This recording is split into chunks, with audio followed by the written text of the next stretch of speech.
están? Otra edición documenta.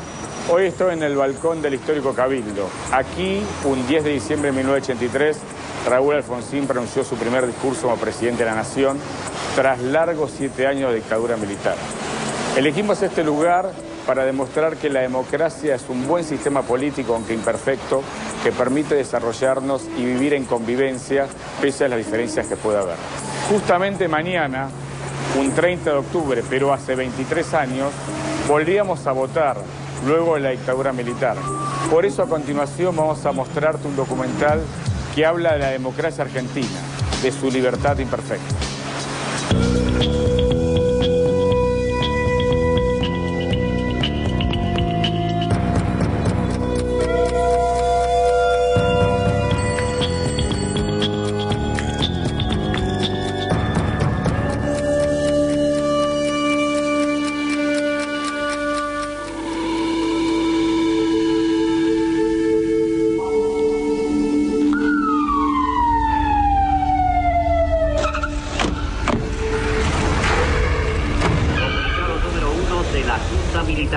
Se comunica a la población que a partir de la fecha el país se encuentra bajo el control operacional de la Junta Militar.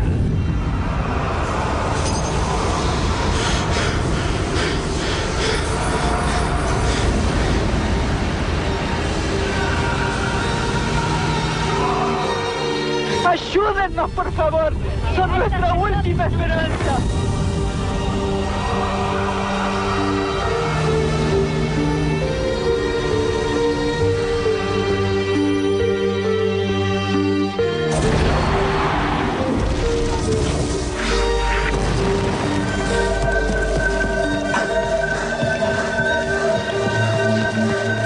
Domingo 30 de octubre del corriente año 1983, el país, la ciudadanía del país, decidirá con su voto quiénes serán las autoridades que rijan en el futuro su destino.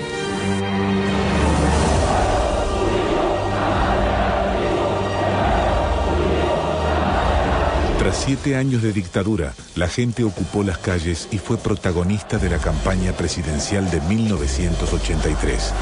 Había propuestas de todos los signos políticos, pero la puja electoral se polarizó entre el candidato radical Raúl Alfonsín y el candidato peronista Ítalo Luder.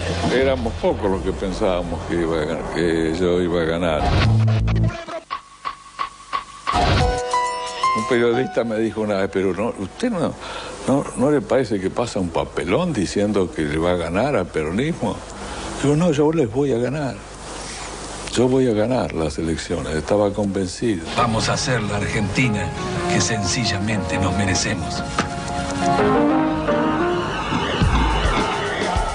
Alfonsín y Luder disputaban voto a voto, hasta que llegó el cierre de la campaña justicialista un 22 de octubre de 1983. Ese día, Herminio Iglesias, candidato a gobernador por la provincia de Buenos Aires, prendió fuego un cajón con el emblema radical. Fue decisivo. Allí se terminaron las chances electorales de Luder. Yo no fui ahí, bueno, a mí me querían hacer prender el Yo No Fumo.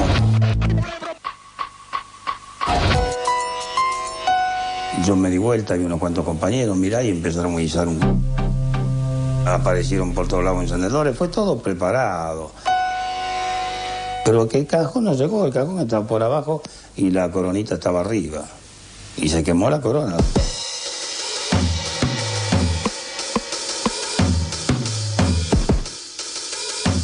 El 30 de octubre de 1983 fueron las elecciones generales. Los comicios se desarrollaron sin problemas y a las 10 de la noche el resultado ya era inalterable. En la mañana del 10 de diciembre de 1983, Raúl Alfonsín llegó al Parlamento para jurar como presidente de la Nación. Yo, Raúl Ricardo Alfonsín, juro por Dios nuestro Señor y estos santos evangelios desempeñar con lealtad Después de jurar, Alfonsín y su esposa Lorenza Barrenechea abordaron el clásico Cadillac que los llevó desde el Congreso a la Casa Rosada. Allí, el general Reinaldo Viñone entregó la banda y el bastón presidencial.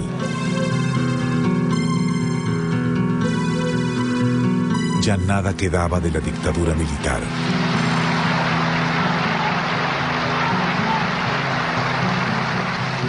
Alfonsín tomó juramento a su primer gabinete nacional y caminó hasta el Cabildo para cerrar los actos de asunción presidencial. Y estoy improvisando absolutamente ese discurso. Ya venía, en fin, a lo mejor caseteado, ¿no? De tantos discursos que había dicho, pero ese me tomó, bueno, no tuve tiempo de preparar nada, ni siquiera de organizar mis ideas.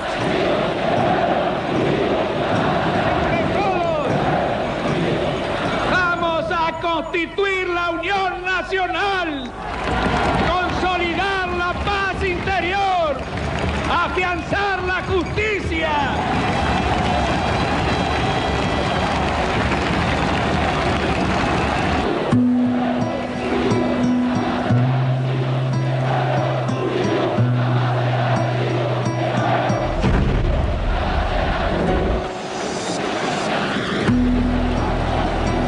Alfonsín prometió en la campaña electoral que su gobierno investigaría las violaciones a los derechos humanos cometidos durante la dictadura militar. Entonces, creó la Comisión Nacional sobre la Desaparición de Personas, CONADEP, que fue presidida por Ernesto Sábato e integrada, entre otras personalidades, por René Favaloro, Jaime de Nevares y Magdalena Ruiz Guiñazú. En nombre de la seguridad nacional,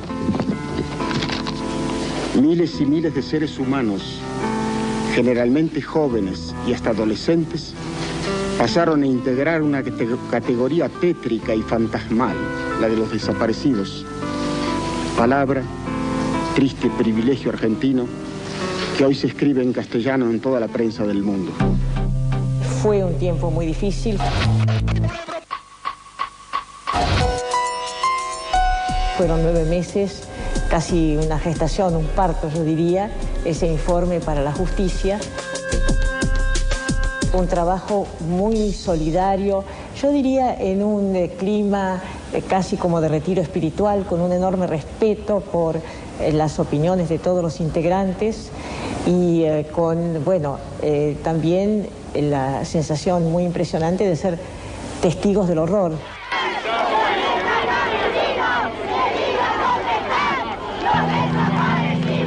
La comisión relevó 8.961 casos de desaparición, tortura y ejecuciones. Abrió un archivo numerado para cada caso y compiló más de 50.000 fojas de documentación. Aquí le vamos a entregar, señor presidente. Finalmente, el 20 de septiembre de 1984, entregó a Alfonsín las conclusiones de su investigación, que fueron publicadas en un informe conocido como Nunca Más. Seguidamente, prestará juramento el señor ministro de Economía. Bernardo Grinspoon fue el primer ministro de Economía de Raúl Alfonsín. Duró poco. El 19 de febrero de 1985, Juan Vital Zurruil reemplazó a Grinspoon y 4 meses más tarde puso en marcha el Plan Austral. Pero con el correr del tiempo, el Plan Austral fracasó. El 13 de septiembre de 1984, la CGT organizó su primer paro nacional en democracia. Paro general de actividades en todo el país. El frente sindical no era el único problema que debía enfrentar la Casa Rosada. Por una reforma al Código de Justicia Militar, la Cámara Federal porteña asumió el juzgamiento de los miembros de las Fuerzas Armadas que habían cometido crímenes de lesa humanidad entre 1976 y 1983. A mí la superioridad me fijaba un blanco y yo ejecutaba la orden impartida por la superioridad. Ese es el procedimiento. Por eso yo pude escuchar cuando lo torturaban a Miralles, los gritos, cuando él gritaba mátenme, mátenme, mátenme. Me atan y bueno, proceden a darme lo que ellos se llaman máquina, ¿no? Nadie tiene que defenderse por haber ganado una guerra justa. Y la guerra contra el terrorismo subversivo fue una guerra justa. Este juicio histórico, que se inició el 22 de abril de 1985, desnudó las atrocidades del proceso de reorganización nacional. El juicio sentó en el banquillo de los acusados a los generales Jorge Rafael Videla, Roberto Viola y Leopoldo Galtieri, los almirantes Emilio Eduardo Macera, Armando Lambruschini y Jorge Anaya, y los brigadieres Orlando Ramón Agosti, Omar Grafiña y Basilio Lami Doso. Que nada tienen que ver con la guerra. El proceso judicial duró 9 meses. De mi alegato me acuerdo fundamentalmente el final. Fue una cosa muy larga, duró varios días. Yo lo terminé el 18 de septiembre, pero duró varios días y fui analizando caso por caso los que yo consideraba aprobados. Y luego se me ocurrió que tenía que terminarlo no con el clásico será justicia de los escritos judiciales, sino con el nunca más. Y lo terminé con el nunca más. Señores jueces, quiero renunciar expresamente a toda pretensión de originalidad para cerrar esta requisitoria. Quiero utilizar una frase que no me pertenece, porque pertenece ya a todo el pueblo argentino. Señores jueces, nunca más. Silencio en la sala. Silencio. Y el 9 de diciembre de 1985 se conoció la sentencia. La Cámara Federal confirmó que la dictadura había ejecutado un plan sistemático de violaciones a los derechos humanos. Absolvió a Grafiña, Galtieri, Anaya y Lami Doso y condenó a Videla, Viola, Macera y Lambruschini. Condenando al teniente general Jorge Rafael Videla. Lo más importante de este juicio es el esclarecimiento. A partir de ese juicio ya nadie duda ni puede dudar de qué es lo que pasó en la Argentina.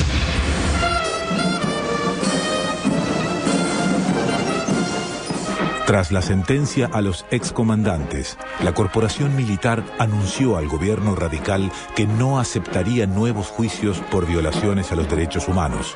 Raúl Alfonsín consintió la presión de las Fuerzas Armadas y diseñó un plan político que desembocó en la ley de punto final. Acá es el Ejército Nacional. Este es el ejército que ha combatido en todas las guerras. Este es el ejército de los profesionales. A la corporación militar no le alcanzó con el punto final. Y el 16 de abril de 1987, Aldo Rico inició la crisis de Semana Santa. La presión castrense fue rechazada por la mayoría de los argentinos, que se movilizaron en todo el país para demostrar su respaldo al sistema democrático.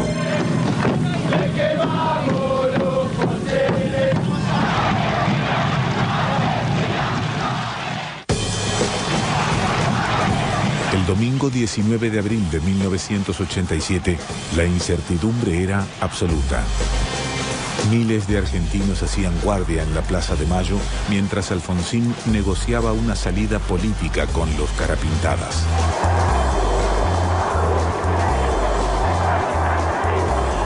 Compatriotas, ¡felices Pascuas! Los hombres amotinados han depuesto su actitud. La casa está en orden y no hay sangre en la Argentina. Lo que yo quería era evitar que la gente se movilizara mal, digamos. Yo quería paz. Por eso que dije esto de Felices Pascuas, ¿no? Que cayó tan mal a muchísima gente. Yo todavía hasta hoy no me explico por qué. Los acuerdos secretos de Alfonsín con los Carapintadas desembocaron en la ley de obediencia debida. La imagen que se me presenta de esos días fue nuestras paradas permanentes frente al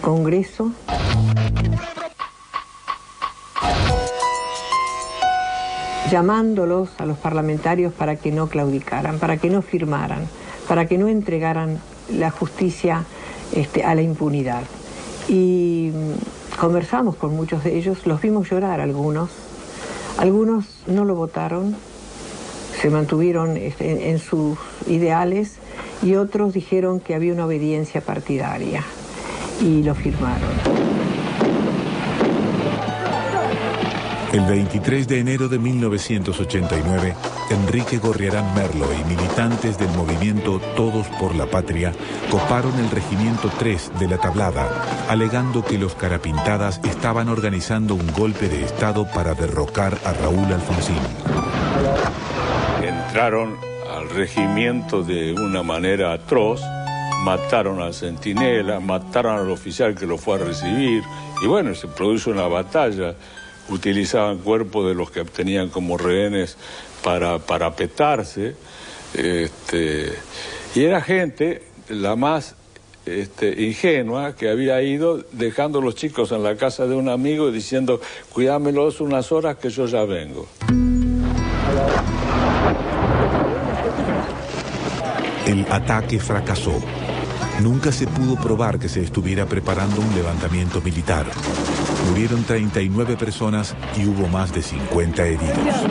Yo no me puedo arrepentir de haber combatido el autoritarismo también en La Tablada. Lo que puedo, como muchos otros, haber cometido errores en esa lucha.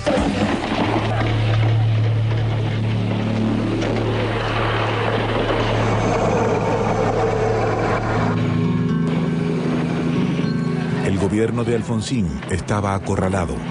Había sufrido 2 nuevos alzamientos militares en Monte Caseros y Villa Martelli. El 26 de mayo de 1989, un estallido social que se inició en Rosario y se extendió al Gran Buenos Aires terminó incendiando a todo el país. Entre los saqueos y la represión policial murieron 14 personas. Alfonsín estaba al borde de la renuncia. Yo creo que algunos pueden haber sido sinceros, pero era una copia uno detrás del otro, ¿no? Los walkie-talkie diciendo cosas donde se tenía que juntar la gente, donde tenía que ir, levantaban de las unidades básicas a la gente, había mucha gente de derecha que también allí estaba actuando. Se actuó de una forma que fue espantosa, espantosa. Hermanas y hermanos de mi tierra, hay cerca de 500.000 voluntades dispuestas a jugarse a suerte y de verdad por el destino de la República Argentina. El 14 de mayo de 1989, la fórmula integrada por Carlos Menem y Eduardo Duhalde derrotaba a la propuesta radical formada por Eduardo Angelós y Juan Manuel Casella. Menem se asomaba al gobierno con el 47% de los votos, una compleja alianza política y un discurso que mezclaba dosis iguales de populismo y realismo mágico.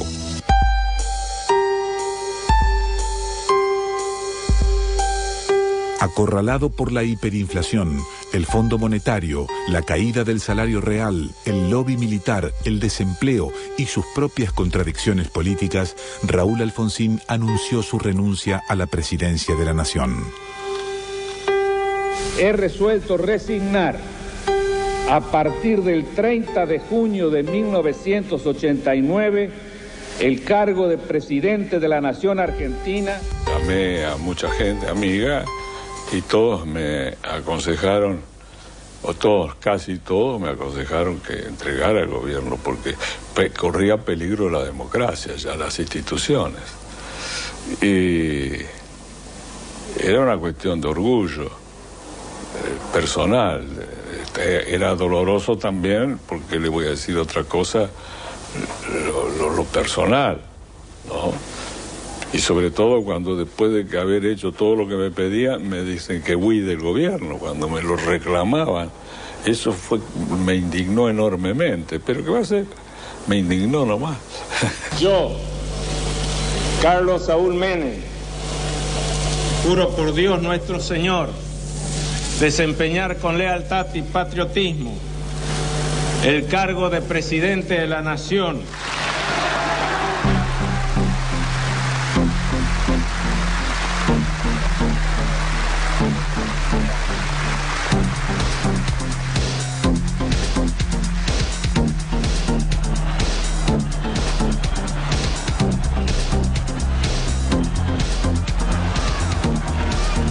El doctor Raúl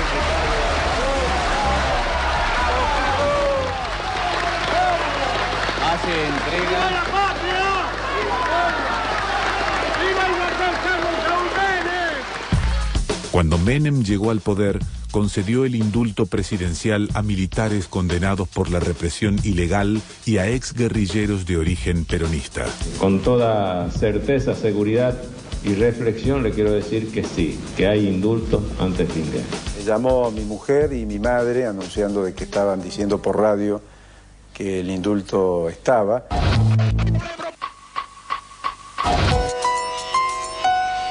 Y poco lo que yo sentí fue dos sensaciones, digamos. Una, obviamente, la posibilidad de volver al país, que era muy importante para nosotros, ¿no? Y la otra es que, bueno, el toma y daca, ¿no? O sea, que estábamos en la balanza en lo que va a ser, o lo que ya había sido, ese famoso decreto 157 y 158 de Alfonsín, que es originario de la teoría de los dos demonios. O sea, éramos un poco una misma moneda con dos caras, la represión por un lado y las fuerzas, digamos, de la resistencia o la guerrilla del otro. Menem abrió su gobierno a la poderosa empresa argentina Bunge y Born, que impuso a los dos primeros ministros de Economía, Ángel Roig y Néstor Rapanelli. Esta alianza de poder fracasó y Menem, sin saber qué hacer, nombró como ministro a Antonio Herman González, un contador riojano desconocido para todos. Herman González también falló. Finalmente, aceptando los consejos de los banqueros y las corporaciones extranjeras, el presidente designó a Domingo Felipe Cavallo. El plan de convertibilidad cierra en sí mismo. Es un plan de disciplina fiscal y monetaria para asegurar la estabilidad. Se ha de escuchar la palabra seguidamente del señor Ministro de Obras y Servicios Públicos de la Nación, doctor José Roberto Dromi. El gobierno de la Nación Argentina cumplimenta esta noche la séptima gran privatización en el área del Ministerio de Obras y Servicios Públicos de la Nación. El presidente Menem diseñó un plan de reformas estructurales que forzó la privatización de más de 50 empresas estatales. Basta de privaciones, ahora privatizaciones. El plan mejoró la calidad de los servicios públicos, pero también significó miles de trabajadores en la calle, decenas de denuncias de corrupción y millones de dólares que se transfirieron al exterior. La corrupción siempre tuvo buenos amigos. Indiferencia, complicidad, impunidad. El poder político respalda la acción de la justicia. Recuerde, en la Argentina de hoy, nadie tiene coronita. No hubo un solo funcionario importante, amigo o familiar del presidente, que no soportara una acusación vinculada al tráfico de armas, al negocio de las drogas, al lavado de dinero sucio. Hice lo que más pude. A la venta de leche trucha, a la compra de guardapolvos, a la malversación de caudales públicos o a las coimas. Una república con impunidad es una republiqueta sin destino.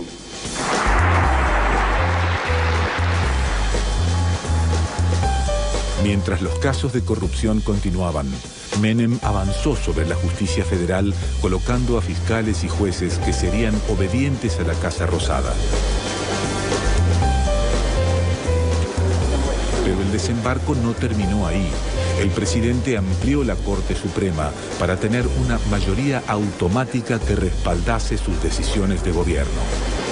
Cuando se decide nombrar, elevar el número, creo que tenía que ver, y eso no es mi especialidad, pero que tenía que ver con el hecho de no sacar a los que estaban porque también era respeto a la pluralidad política e incorporar nuevos miembros que tuvieran que ver con el nuevo gobierno. No se puede creer la explosión que acaba de terminar con el edificio central de una de las instituciones judías con más prestigio en nuestro país. El 18 de julio de 1994, Buenos Aires fue escenario del segundo atentado fundamentalista en la historia de la Argentina. 2 años atrás, había estallado la embajada de Israel con un resultado sangriento. Y ahora explotaba la sede de la AMIA, dejando un saldo de 85 muertos y más de 300 heridos.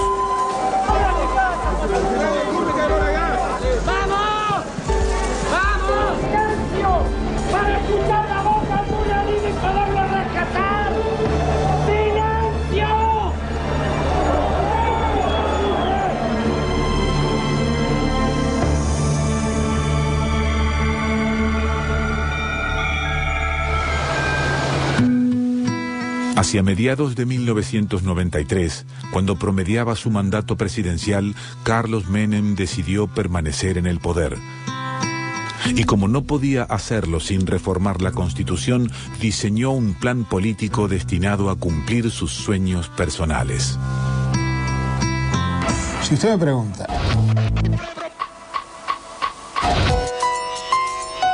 si el impulso a la reforma de la Constitución tan sostenido, tan importante, tan fuerte, digamos, obedecía fundamentalmente a que el presidente quería jugar su segunda reelección, yo le diría que sí. Para esa fecha, el radicalismo era una sombra institucional que aún ocupaba muchas bancas en el Parlamento, suficiente para aprobar la reforma constitucional. Entonces, Menem sedujo a Raúl Alfonsín, quien se decidió a apoyar su reelección presidencial si el gobierno peronista aceptaba una reforma consensuada por el radicalismo. Así empezó el Pacto de Olivos. Se jugaba la reelección de Menem, por eso es que se dio en tantas cosas. Pero yo puse muchas cosas que yo quería en la constituyente. El 24 de agosto de 1994, Menem juró la nueva Constitución Nacional. Yo, Carlos Saúl Menem, presidente de la Nación Argentina, juro por Dios, por la patria y estos santos evangelios, cumplir y hacer cumplir fielmente la Constitución de la Nación Argentina. Estamos terminando el primer bloque de esta nueva edición de Documenta. Hoy estoy en el Cabildo Histórico de la Revolución de Mayo. En este primer bloque vimos cómo salíamos de la dictadura, pasaba todo el gobierno de Alfonsín con su fracaso económico y la llegada de Carlos Saúl Menem, y Menem luego de hacer un gobierno en un primer mandato muy vinculado a la corrupción, a la convertibilidad, a la farándula y a la política, se apresta a su reelección. Una reelección que iba a desembocar en nuevos casos de corrupción y nuevas situaciones económicas extrañas y fundamentalmente perjudiciales para todos nosotros. Pero eso lo vamos a ver después de la tanda, cuando arranquemos el segundo bloque de este documental llamado Democracia Argentina, la libertad imperfecta. Continuamos con Documenta hoy desde el Cabildo Histórico de Mayo. Lo que vamos a ver a continuación en este segundo bloque es el segundo mandato de Carlos Saúl Menem, lo que pasa durante el gobierno de Fernando Larrúa, un periodo negro de la historia argentina porque durante una semana tuvimos 5 presidentes y luego las elecciones de 2003 y la llegada de Néstor Kirchner al poder. Entonces, segundo bloque de este documental que se llama Democracia Argentina, la libertad imperfecta.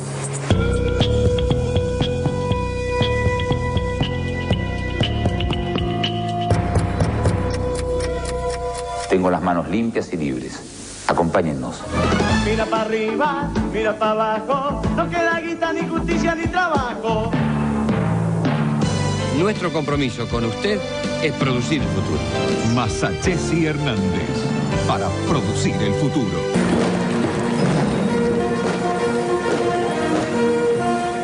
Y ahora, el candidato a presidente de la Nación, doctor Carlos Saúl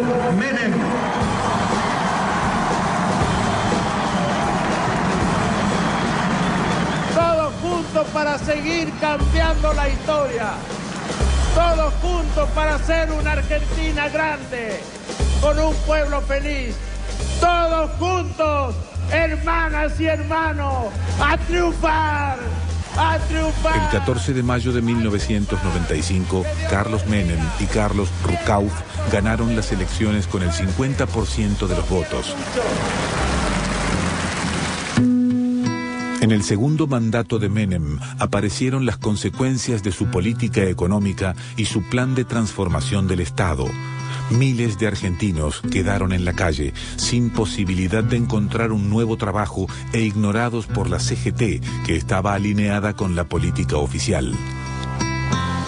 El presidente peronista ya había enfrentado casos de corrupción, pero siempre había quedado al margen, sacrificando las piezas que hacía falta para evitar su propia responsabilidad jurídica.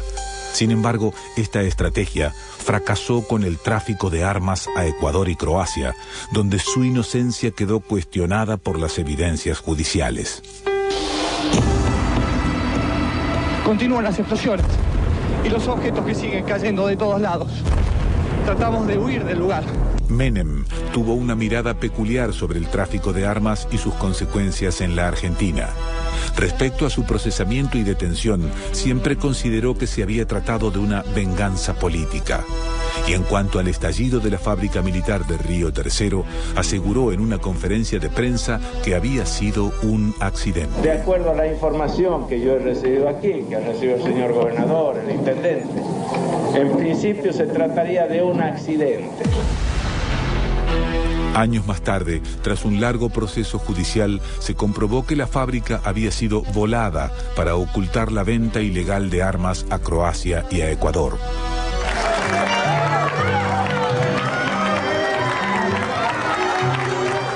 Cavallo y Menem se desconfiaban mutuamente. Y cuando la convertibilidad empezó a ser agua, la relación política se rompió para siempre. No es que Cavallo iba a renunciar. Menem tomó la decisión que Cavallo tenía que renunciar. No me acuerdo en qué momento, pero fue cuando dijo, hoy a las 5 de la tarde creo que quiero la renuncia acá o algo así.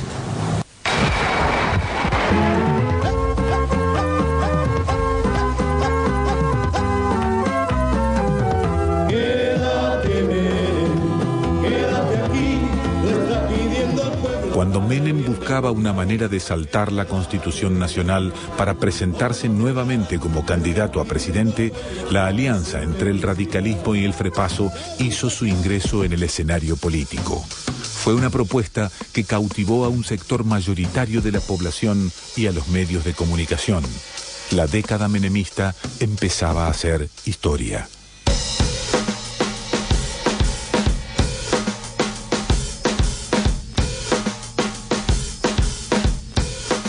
El 24 de octubre de 1999, la alianza, con la fórmula integrada por Fernando de la Rúa y Carlos Chacho Álvarez, ganó las elecciones casi con el 49% de los votos.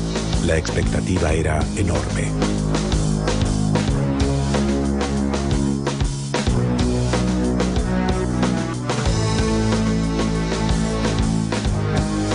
Pero ya en enero de 2000, las expectativas empezaron a caer.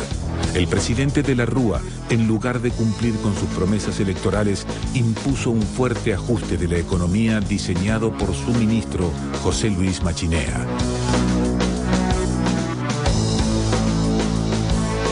De la Rúa aparecía insulso, mareado, inconsistente, hasta que Chacho Álvarez denunció las presuntas coimas en el Senado. Y bueno, viene Cafiero y me dice, yo estoy convencido que se cobró, me dice. Él había hecho esa mini investigación diciéndole a algunos senadores, che, vos sabés cuánto cobraste y me dieron, cuánto te dieron, digamos, dando por hecho que se había pagado, y los senadores, y muchos senadores diciéndole a él, ahí me dieron tanto. Ah, porque a mí entonces me dieron menos. Eso es lo que hizo Cafiero. Entonces una vez me pidió una reunión y me dice, yo digo, bueno, hay que avanzar en la investigación. Álvarez entendió rápidamente que el presidente no respaldaba sus denuncias y que trataba de mantenerse al margen de sus embates contra los principales protagonistas del caso. Fue demasiado. Álvarez renunció a la vicepresidencia. Presento mi renuncia indeclinable al cargo de vicepresidente de la Nación. Yo me di cuenta que ya me consideraba un enemigo del gobierno, porque yo tenía un interés que era contrario al interés del gobierno, un tema central, porque era un tema que saltaba todo. Él jugó a quedarse independiente de lo que pasaba. Él jugó a tener una figura autónoma, sin importarle que ese juego le podía ocasionar un daño a un proyecto político importante. No le importó. Tras la renuncia de Álvarez, de la Rúa designó a Domingo Cavallo en el Ministerio de Economía. Cavallo estaba exultante y tomó decisiones que provocarían la caída de un presidente. Hemos tenido que adoptar una medida transitoria de limitación a la extracción de dinero en efectivo.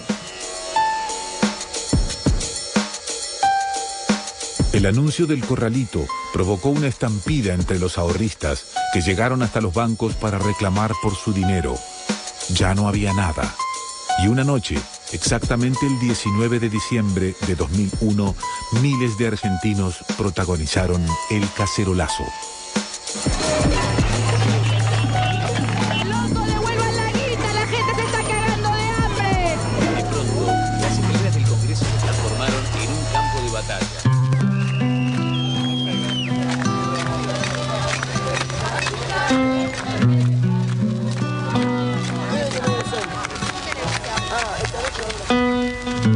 El corralito había movilizado a la clase media y el hambre terminó por empujar a los pobres y marginados de la Argentina. Como una tromba, igual que en épocas de Alfonsín, los saqueos se multiplicaron por todo el país. De la Rúa no sabía cómo frenar los reclamos en la City financiera y los saqueos en el conurbano bonaerense. Entonces tomó el camino más fácil, dictó el estado de sitio. Esas horas en la Casa Rosada eran tumultuosas, eran complejas. Eran un ir y venir, eran búsquedas de consenso, era hablar con los gobernadores, hablar con los legisladores, hablar con el poder político, el poder económico, el poder social, la dirigencia gremial, etcétera. Eran horas muy complicadas. Caía un gobierno. O sea, no era un escenario en donde lo que había era un episodio violento nada más. Caía un gobierno.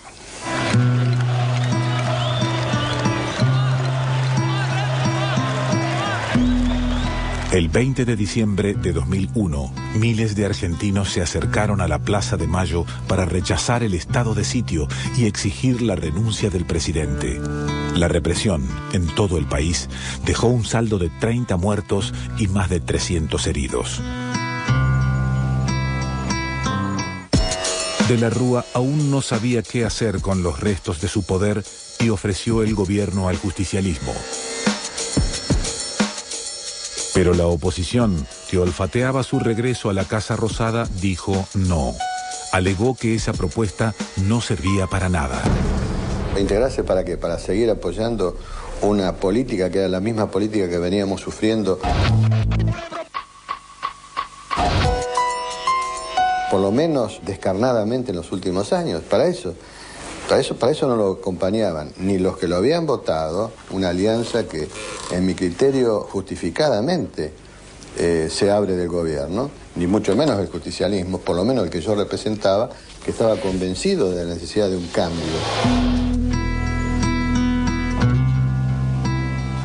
Cuando De la Rúa comprendió que estaba solo, se refugió en su despacho a escribir la renuncia. Fue un texto breve, vacío, no tuvo autocrítica, no pidió disculpas. Y fui llamado por la Secretaría General de la Presidencia y en ese momento ingresé al despacho privado que tenía el presidente al lado del despacho que normalmente tenía para audiencias, y el presidente estaba comenzando a, digamos, escribir su renuncia. Así que estuve doloroso.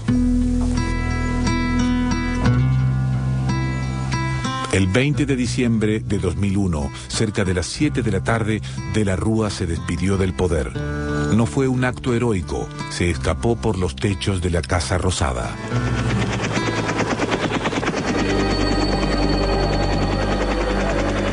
Y bueno, esa es la foto del peor final, ¿no? Era un silencio dramático, un silencio que solo se escucha más fuerte porque los corazones laten y nada más. La caída de Fernando de la Rúa puso al poder institucional en manos del peronismo, que designó al senador Ramón Puerta como presidente de la nación. Pero este senador no tenía poder interno y apareció en escena el gobernador puntano Adolfo Rodríguez Saa, que durante 7 días presidió a la Argentina bajo las normas del realismo mágico. En primer lugar, anuncio que el Estado argentino suspenderá el pago de la deuda externa.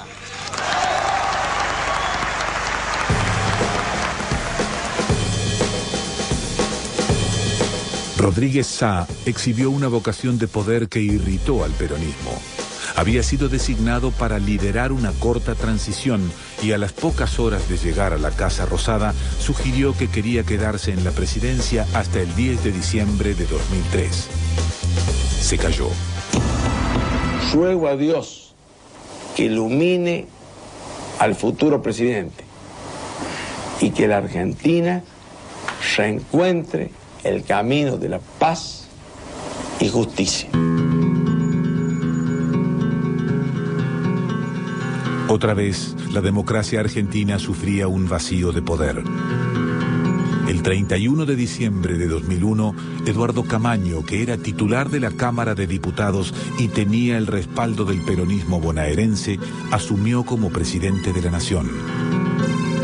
Cuando llegó a Balcarce 50, se encontró con un paisaje desolador. No fue fácil.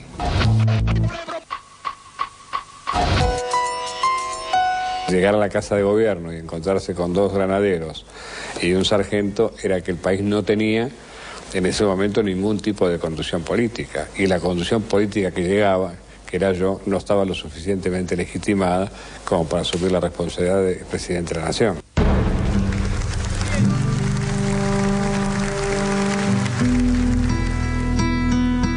El 1 de enero de 2002, Eduardo Duhalde asumió como presidente de la nación, el 4º mandatario en 13 días.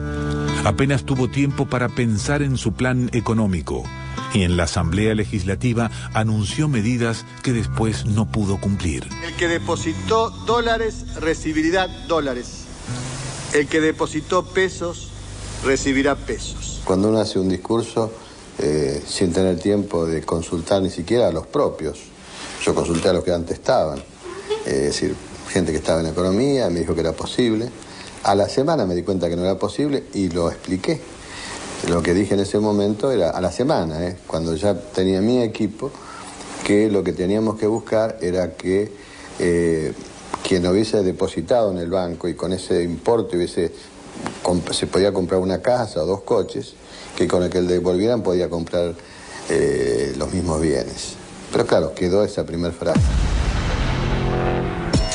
Duhalde había asumido con la intención de gobernar hasta el 10 de diciembre de 2003.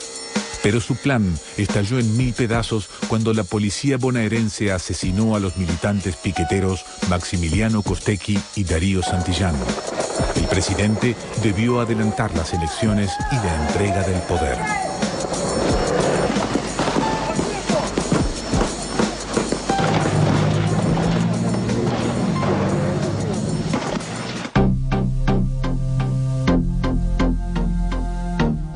Carlos Menem se apuntó en la carrera electoral. Pretendía igualar al general Perón, que había sido presidente en 3 oportunidades. El otro peronismo, liderado por Duhalde, no tenía candidato. Al principio, el dedo presidencial apuntó hacia José Manuel de la Sota. Después, cuando en la Casa Rosada comprendieron que perdía frente a Menem, decidieron jugar todo a Néstor Kirchner, gobernador de Santa Cruz. Vengo con la fuerza del sur, con la fuerza de los vientos del sur, para renovar los aires de la patria. El 27 de abril de 2003 fueron las elecciones presidenciales. Menem obtuvo el 25% de los votos, Kirchner un 2% menos. Habría balotaje y estaba convocado para el 18 de mayo. Aunque Menem había ganado la primera vuelta, estaba muy lejos su posibilidad de repetir el triunfo y llegar a la presidencia. Kirchner aparecía sumando todos los votos de la oposición y Menem no tenía discurso ni prestigio para cambiar el curso de la historia. El 14 de mayo, Menem renunció al balotaje.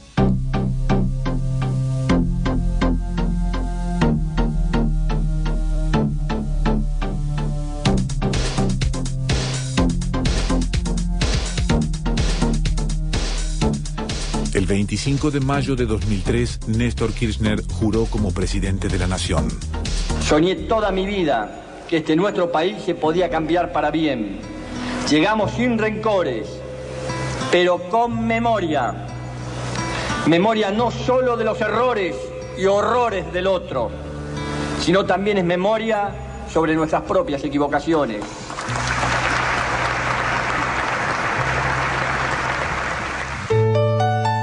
«23 años de democracia es muy poco tiempo para la historia de un país moderno. Para la Argentina, en cambio, es un acontecimiento político sin antecedentes. Jamás había ocurrido en su historia. La democracia argentina aún tiene deudas pendientes, asignaturas que solo se podrán cumplir con más democracia. Ese es el desafío en el siglo XXI.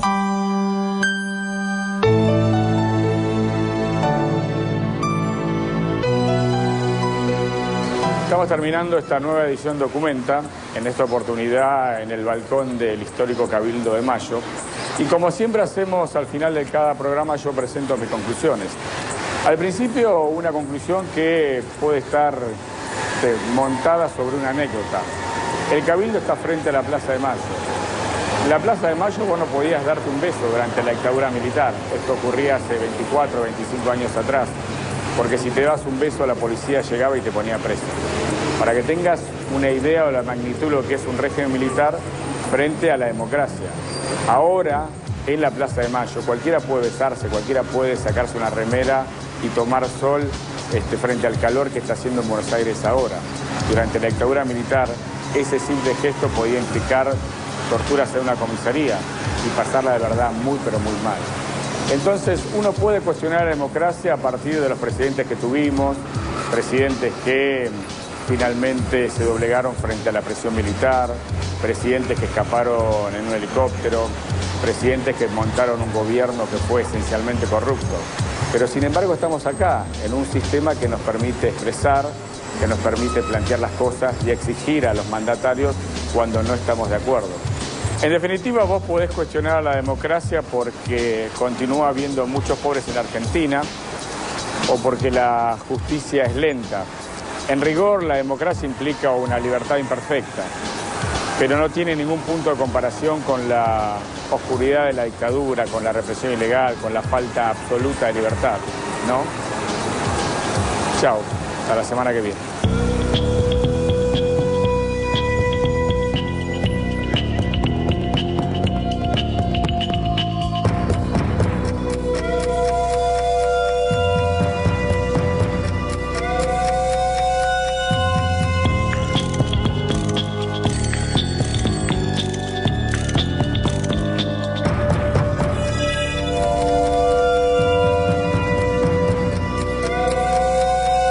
Más de 50.000 fojas de documentación. Aquí le vamos a entregar, señor presidente, Finalmente, el 20 de septiembre de 1984, entregó a Alfonsín las conclusiones de su investigación, que fueron publicadas en un informe conocido como Nunca Más. Seguidamente, prestará juramento el señor ministro de Economía. Bernardo Grinspoon fue el primer ministro de Economía de Raúl Alfonsín. Duró poco. El 19 de febrero de 1985, Juan Vital Zurruil reemplazó a Grinspoon y 4 meses más tarde puso en marcha el Plan Austral. Pero con el correr del tiempo, el Plan Austral fracasó. El 13 de septiembre de 1984, la CGT organizó su primer paro nacional en democracia. Paro general de actividades en todo el país. El frente sindical no era el único problema que debía enfrentar la Casa Rosada. Por una reforma al Código de Justicia Militar, la Cámara Federal porteña asumió el juzgamiento de los miembros de las Fuerzas Armadas que habían cometido crímenes de lesa humanidad entre 1976 y 1983. A mí la superioridad me fijaba un blanco y yo ejecutaba la orden impartida por la superioridad. Ese es el procedimiento. Por eso yo pude escuchar cuando lo torturaban a Miralles, los gritos, cuando él gritaba mátenme, mátenme, mátenme. Me atan y, bueno, proceden a darme lo que ellos se llaman máquina, ¿no? Nadie tiene que defenderse por haber ganado una guerra justa. Y la guerra contra el terrorismo subversivo fue una guerra justa. Este juicio histórico, que se inició el 22 de abril de 1985, desnudó las atrocidades del proceso de reorganización nacional. El juicio sentó en el banquillo de los acusados a los generales Jorge Rafael Videla, Roberto Viola y Leopoldo Galtieri, los almirantes Emilio Eduardo Macera, Armando Lambruschini y Jorge Anaya, y los brigadieres Orlando Ramón Agosti, Omar Grafiña y Basilio Lami Doso. Que nada tienen que ver con la guerra. El proceso judicial duró 9 meses. De mi alegato me acuerdo fundamentalmente el final. Fue una cosa muy larga, duró varios días. Yo lo terminé el 18 de septiembre, pero duró varios días y fui analizando caso por caso los que yo consideraba aprobados. Y luego se me ocurrió que tenía que terminarlo no con el clásico será justicia de los escritos judiciales, sino con el nunca más. Y lo terminé con el nunca más. Señores jueces, quiero renunciar expresamente a toda pretensión de originalidad para cerrar esta requisitoria. Quiero utilizar una frase que no me pertenece, porque pertenece ya a todo el pueblo argentino. Señores jueces, nunca más. Silencio en la sala. Silencio. Y el 9 de diciembre de 1985 se conoció la sentencia. La Cámara Federal confirmó que la dictadura había ejecutado un plan sistemático de violaciones a los derechos humanos. Absolvió a Grafiña, Galtieri, Anaya y Lami Doso y condenó a Videla, Viola, Macera y Lambruschini.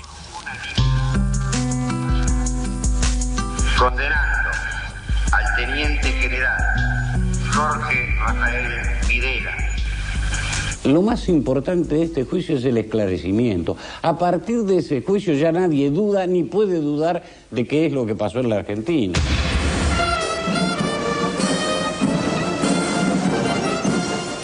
Tras la sentencia a los excomandantes, la corporación militar anunció al gobierno radical que no aceptaría nuevos juicios por violaciones a los derechos humanos. Raúl Alfonsín consintió la presión de las Fuerzas Armadas y diseñó un plan político que desembocó en la ley de punto final. Acá es el Ejército Nacional. Este es el ejército que ha combatido en todas las guerras. Este es el ejército de los profesionales. A la corporación militar no le alcanzó con el punto final. Y el 16 de abril de 1987, Aldo Rico inició la crisis de Semana Santa. La presión castrense fue rechazada por la mayoría de los argentinos, que se movilizaron en todo el país para demostrar su respaldo al sistema democrático.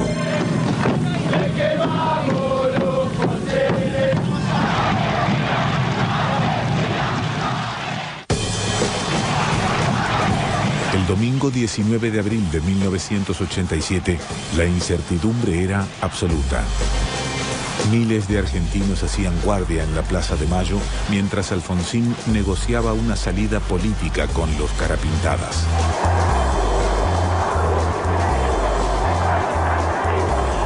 Compatriotas, ¡felices Pascuas!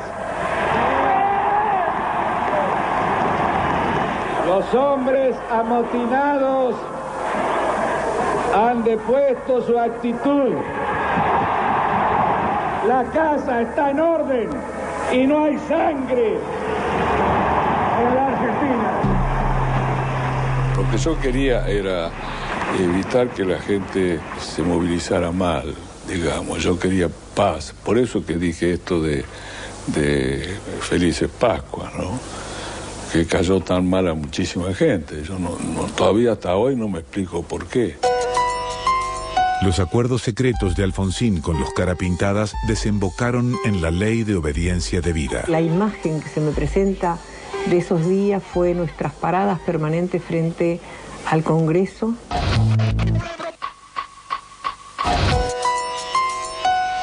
Llamándolos a los parlamentarios para que no claudicaran, para que no firmaran, para que no entregaran la justicia a la impunidad.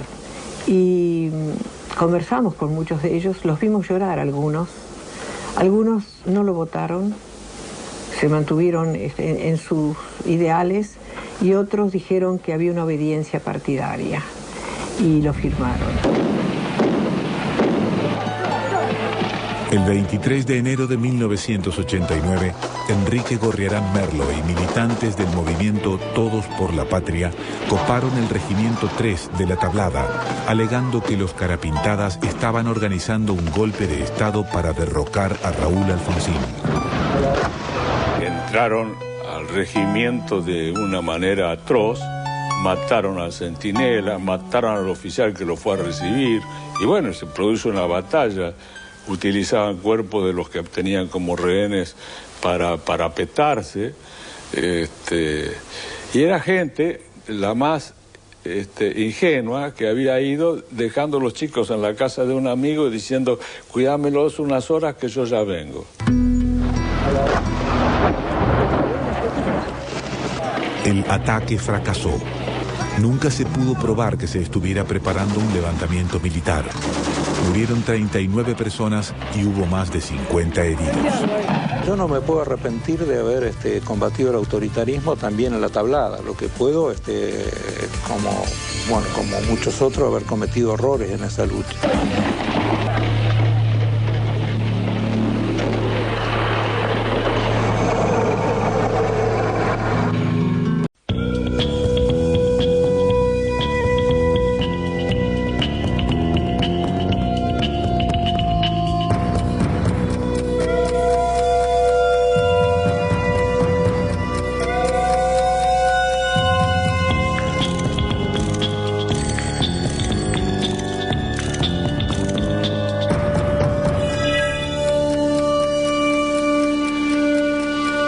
Hola, ¿cómo están? Otra edición de Documenta. Hoy estoy en el balcón del histórico Cabildo. Aquí, un 10 de diciembre de 1983, Raúl Alfonsín pronunció su primer discurso como presidente de la Nación tras largos 7 años de dictadura militar. Elegimos este lugar para demostrar que la democracia es un buen sistema político, aunque imperfecto, que permite desarrollarnos y vivir en convivencia pese a las diferencias que pueda haber. Justamente mañana, un 30 de octubre, pero hace 23 años, volvíamos a votar luego de la dictadura militar. Por eso a continuación vamos a mostrarte un documental que habla de la democracia argentina, de su libertad imperfecta.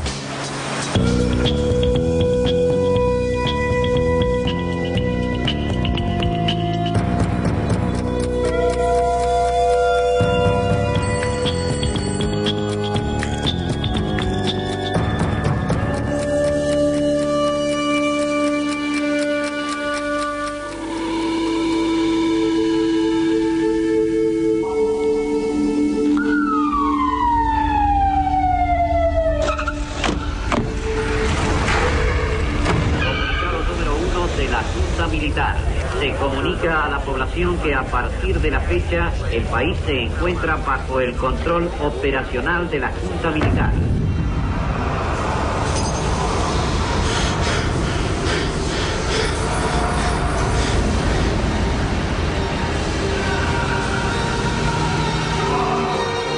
Ayúdennos, por favor. Son nuestra última esperanza.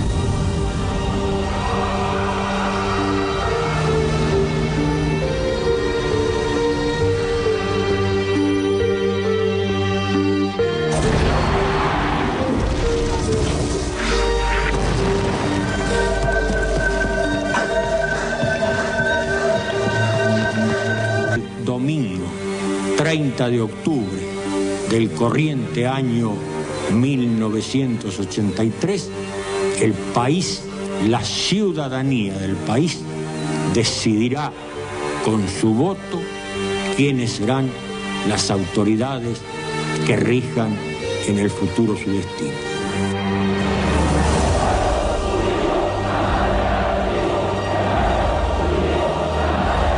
Tras 7 años de dictadura, la gente ocupó las calles y fue protagonista de la campaña presidencial de 1983. Había propuestas de todos los signos políticos, pero la puja electoral se polarizó entre el candidato radical Raúl Alfonsín y el candidato peronista Ítalo Luder. Éramos pocos los que pensábamos que yo iba a ganar. Un periodista me dijo una vez, pero no, ¿usted no le parece que pasa un papelón diciendo que le va a ganar al peronismo? Digo, no, yo les voy a ganar. Yo voy a ganar las elecciones, estaba convencido. Vamos a hacer la Argentina que sencillamente nos merecemos. Alfonsín y Luder disputaban voto a voto, hasta que llegó el cierre de la campaña justicialista un 22 de octubre de 1983. Ese día, Herminio Iglesias, candidato a gobernador por la provincia de Buenos Aires, prendió fuego un cajón con el emblema radical. Fue decisivo. Allí se terminaron las chances electorales de Luder. Yo no fui ahí, bueno, a mí me quería... El gobierno de Alfonsín estaba acorralado. Había sufrido 2 nuevos alzamientos militares en Monte Caseros y Villa Martelli. El 26 de mayo de 1989, un estallido social que se inició en Rosario y se extendió al Gran Buenos Aires terminó incendiando a todo el país. Entre los saqueos y la represión policial murieron 14 personas. Alfonsín estaba al borde de la renuncia. Yo creo que algunos pueden haber sido sinceros, pero era una copia uno detrás del otro, ¿no? Los walkie-talkie diciendo cosas donde se tenía que juntar la gente, donde tenía que ir, levantaban de las unidades básicas a la gente, había mucha gente de derecha que también allí estaba actuando. Se actuó de una forma que fue espantosa, espantosa. Hermanas y hermanos de mi tierra, hay cerca de 500.000 voluntades dispuestas a jugarse a suerte y de verdad por el destino de la República Argentina. El 14 de mayo de 1989, la fórmula integrada por Carlos Menem y Eduardo Duhalde derrotaba a la propuesta radical formada por Eduardo Angelós y Juan Manuel Casella. Menem se asomaba al gobierno con el 47% de los votos, una compleja alianza política y un discurso que mezclaba dosis iguales de populismo y realismo mágico.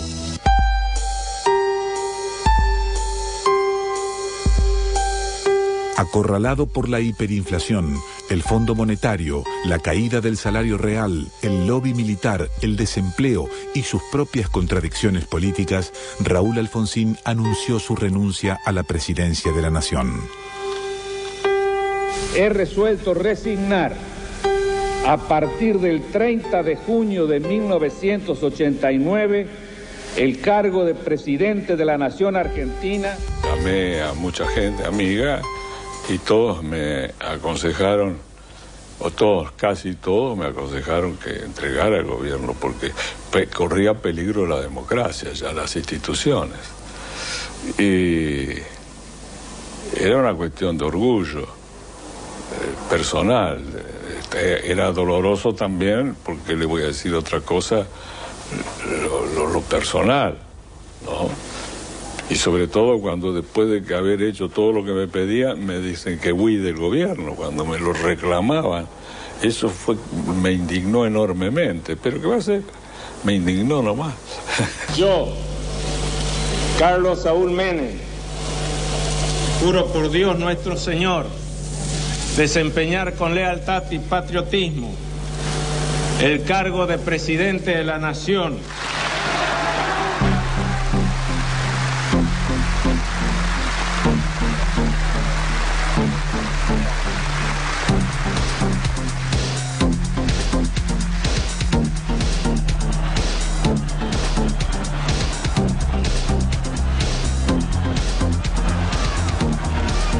El doctor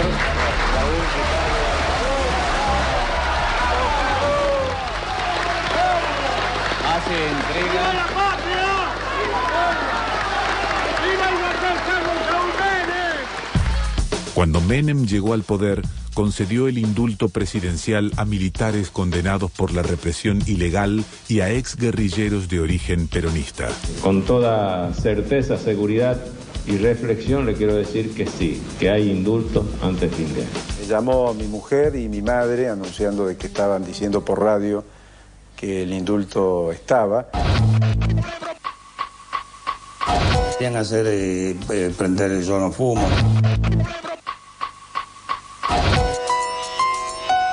Yo me di vuelta, vi unos cuantos compañeros, mirá, y empezaron a guisar aparecieron por todos lados encendedores, fue todo preparado. Pero que el cajón no llegó, el cajón estaba por abajo y la coronita estaba arriba. Y se quemó la corona.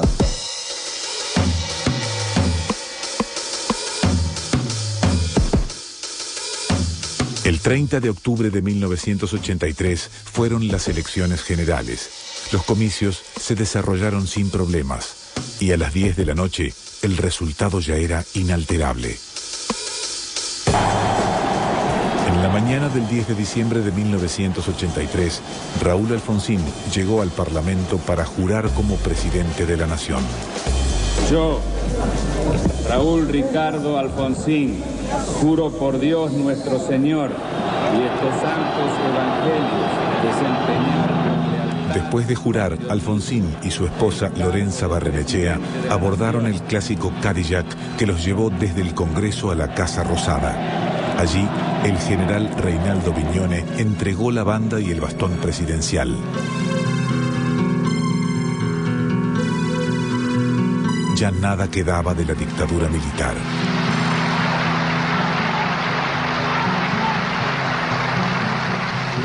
Alfonsín tomó juramento a su primer gabinete nacional y caminó hasta el Cabildo para cerrar los actos de asunción presidencial. Y estoy improvisando absolutamente ese discurso. Ya venía, en fin, a lo mejor caseteado, ¿no? De tantos discursos que había dicho, pero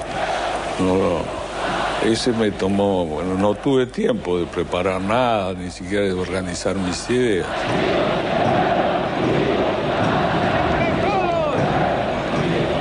Vamos a constituir la Unión Nacional, consolidar la paz interior, afianzar la justicia.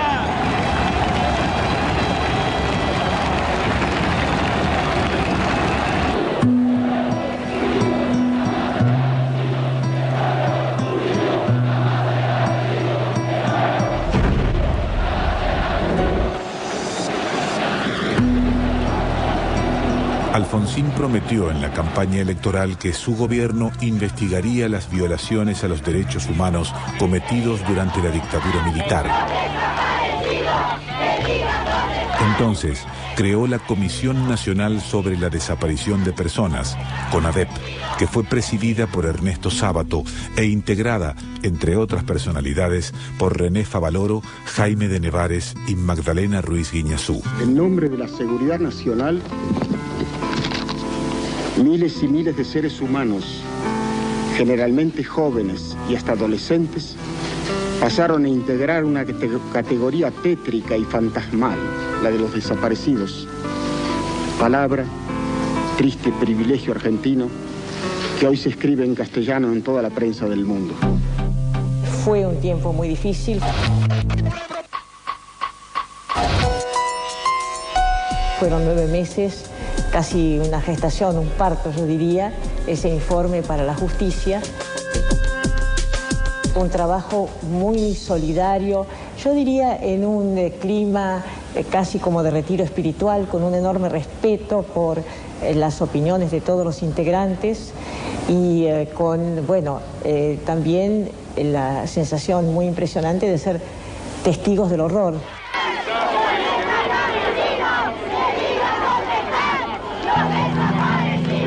La comisión relevó 8.961 casos de desaparición, tortura y ejecuciones.